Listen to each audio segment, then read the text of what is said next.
यूनान था कभी, खो गया। मिस्र था कभी, खो गया। बेबीलोन था कभी, खो गया। कितनी सभ्यताएं आई और चली गई, लेकिन भारत, जिसकी परंपरा इतनी पुरानी होने के बावजूद भी आज भी अपना अस्तित्व बनाए हुए है। मार्क ट्वेन लिखते हैं, भारत मानव जाति का पालना है। ये वो स्थान है जहां मानव भाषा का जन्म हुआ। भारत की धरती मानव इतिहास की माँ है। ये महान गाथाओं की दादी है और परंपराओं की परदादी है। भारत मानव इतिहास की सबसे कीमती और सबसे रचनात्मक चीजों का खजाना रहा है। इस वीडियो में हम भारत के प्राचीन इतिहास से जुड़ी 7 इंटरेस्टिंग बातें जानेंगे। नंबर 1, आर्कियोलॉजिकल एविडेंसेस बताते हैं कि भारत का शहर वाराणसी दुनिया के सबसे प्राचीन बसाए गए शहरों में से एक है, जो आज भी अपने वजूद में है। इसे बनारस भी कहा जाता है और ऋग्वेद में इसे काशी कहा गया है। वैसे बनारस को कम से कम 3000 साल पुराना माना जाता है, लेकिन हिंदू मिथोलॉजी के अनुसार भगवान शिव ने 5000 साल पहले इस शहर की स्थापना की थी।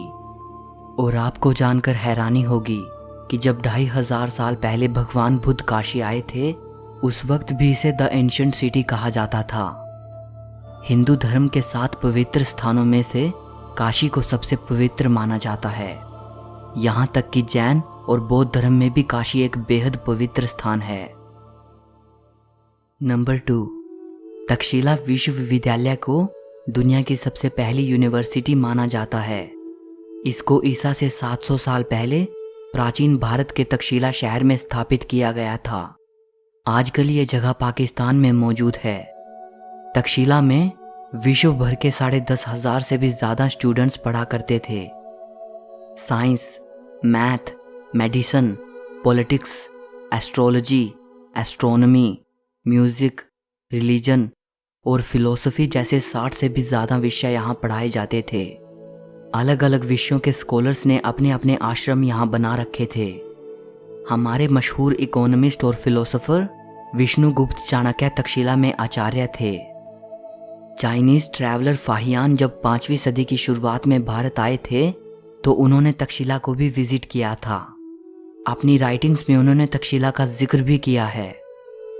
7वीं सदी ईसा पूर्व से लेकर 5वीं सदी तक भारत का ये महान विश्वविद्यालय अच्छी तरह फला फूला।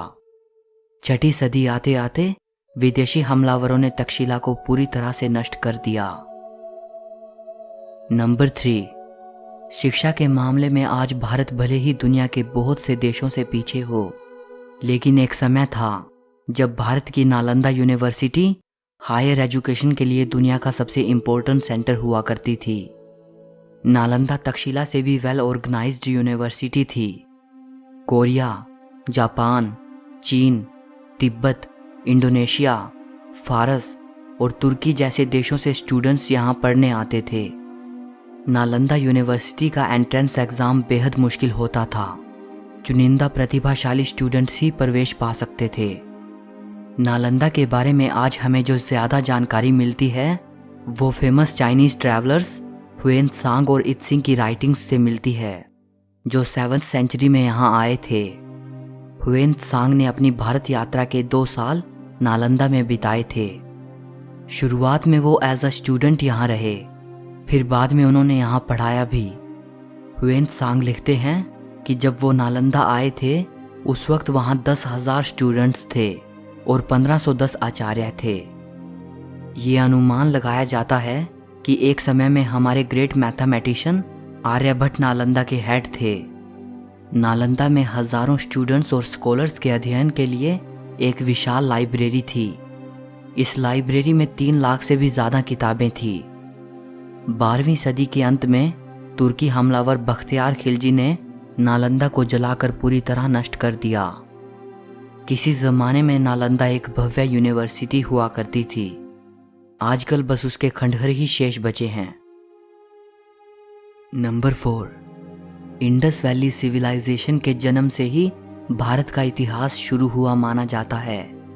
ये दुनिया की 3 सबसे प्राचीन सभ्यताओं में से एक थी, मेसोपोटामिया, एंशिएंट इजिप्ट और इंडस वैली सिविलाइजेशन। और अगर इसे एंशिएंट इजिप्ट और मेसोपोटामिया की सभ्यताओं से कंपेयर करें तो इंडस वैली सबसे ज़्यादा वाइड स्प्रेड सिविलाइजेशन थी। अगर इंफ्रास्ट्रक्चर और टाउन प्लानिंग की बात करें तो इंडस वैली सिविलाइजेशन उस समय के लिए एक बेहद एडवांस्ड सभ्यता थी। सिंधु घाटी सभ्यता के बारे में ये माना जाता है कि यह सभ्यता 3300 ईसा पूर्व से लेकर 1300 ईसा पूर्व तक अस्तित्व में थी। लेकिन नई डिस्कवरीज ये बताती हैं कि यह सभ्यता कम से कम 8000 साल पुरानी हो सकती है। 1920 तक हमें इस सभ्यता के बारे में कुछ भी नहीं पता था। 1920s में जब इंडिया के आर्कियोलॉजिकल डिपार्टमेंट ने इंडस वैली में खुदाई की तो वहाँ इस सभ्यता के 2 पुराने शहरों मोहेंजोदारो और हड़प्पा के अवशेष मिले थे। इसके बाद ही हमें इंडस वैली सिविलाइजेशन के बारे में पता चला। मोहेंजोदारो और हड़प्पा ये दोनों साइट्स अब पाकिस्तान में हैं। सिंधु घाटी सभ्यता के बारे में अभी तक बहुत ही कम जानकारी मिल पाई है और बहुत से प्रश्नों का जवाब मिलना अभी बाकी है। नंबर 5, जीरो का आविष्कार भारत में हुआ था। 2 महान इंडियन मैथमेटिशियंस ब्रह्मगुप्त और आर्यभट्ट को जीरो के आविष्कार के लिए क्रेडिट दिया जाता है और जिनको आज दुनिया अरबिक न्यूमरल्स कहती है, इनका आविष्कार अरब में नहीं हुआ था बल्कि 6th और 7th सेंचुरी में इनको इंडियन मैथमेटिशियंस ने इन्वेंट किया था। अरब और फारस के लोग इनको हिंदू न्यूमरल्स कहते थे। अल किंदी जो कि अरब के मैथमेटिशियन थे और अल ख्वारिज़मी जो कि फारस के मैथमेटिशियन थे।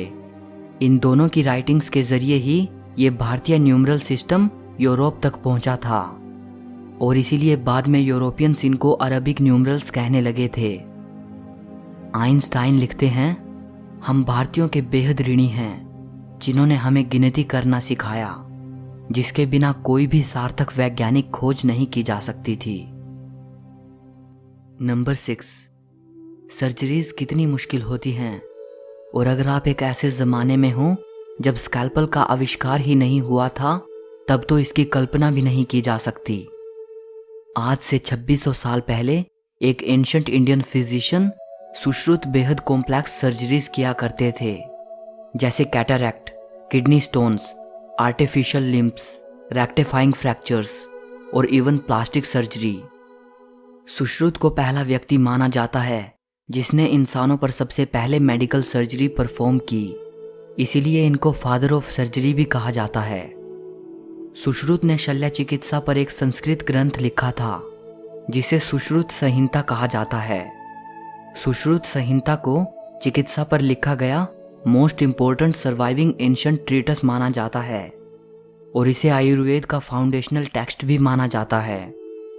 सुश्रुत संहिता में 184 चैप्टर्स हैं जिनमें जिक्र मिलता है 1120 बीमारियों का, 700 मेडिसिनल प्लांट्स का, 64 प्रेपरेशंस फ्रॉम मिनरल सोर्सेज और 57 preparations based on animal sources.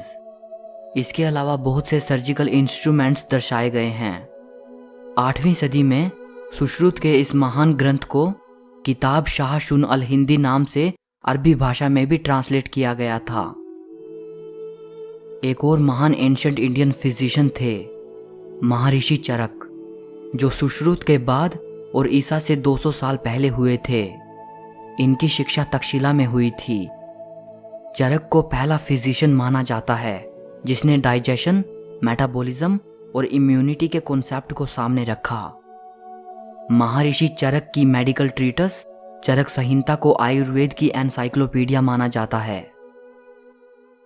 Number 7, अगर भारत के इतिहास में झांकें तो वो बेहद वैभवशाली नजर आता है।